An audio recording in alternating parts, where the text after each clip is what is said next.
My fellow Alabamians, as events are unfolding at a rapid pace and decisions affecting our daily lives are being made and sometimes revised several times during the day, it's easy to let all of this strike a note of fear and create a sense of panic. After all, Alabama is not on an island by itself.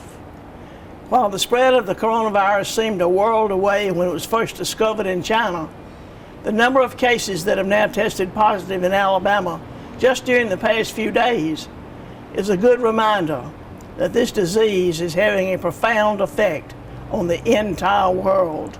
No one is immune from its impact. And it underscores the point that Walt Disney made years ago when he said, "It is a small world after all."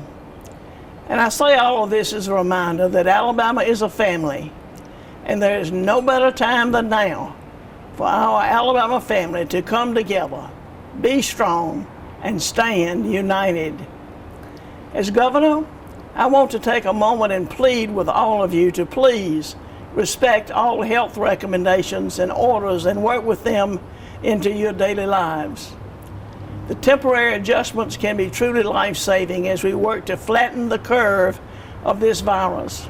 We've all learned the new phrase of social distancing because of this virus, and I urge you to take this necessary precaution.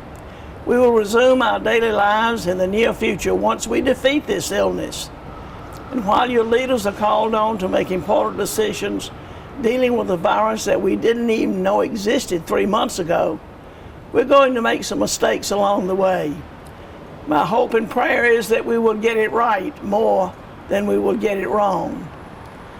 And speaking of prayer, as a person of faith, I certainly believe in the power of prayer.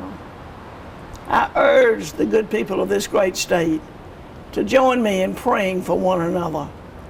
Instead of getting caught up in what can be at times negative news, I ask that you practice encouraging text or calling to express your concern for one another.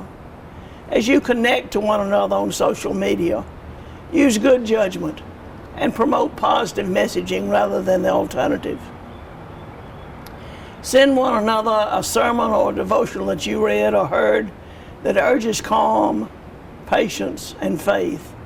Share a positive story about one of our neighbors who did something thoughtful, even when no one was looking. We can all find some way to share a good deed that can bring a little comfort to others. Today, we need to remember the lasting words of President Kennedy, who said, "Ask not what your country can do for you. Ask what you can do for your country." Likewise, we shouldn't forget President Reagan's reminder that, quote, "There are no constraints on the human mind, no walls around the human spirit, no barriers to our progress, except those we ourselves erect." Alabamians and Americans have faced many challenges before, and the American spirit and the Alabama resolve has helped us get through those times. Together, I am confident we will get through this as well. My administration and all the services of state government are going to be as flexible as humanly possible to help make your government work for you during the coming days and weeks. Don't hesitate to let us know how we can be of help. We may not have the answer when you ask the question. I ask you to extend a little bit of patience to one another, the leadership of our state, and the healthcare professionals who are working around the clock. But we will get you the answer. May God continue to bless you and the great state of Alabama.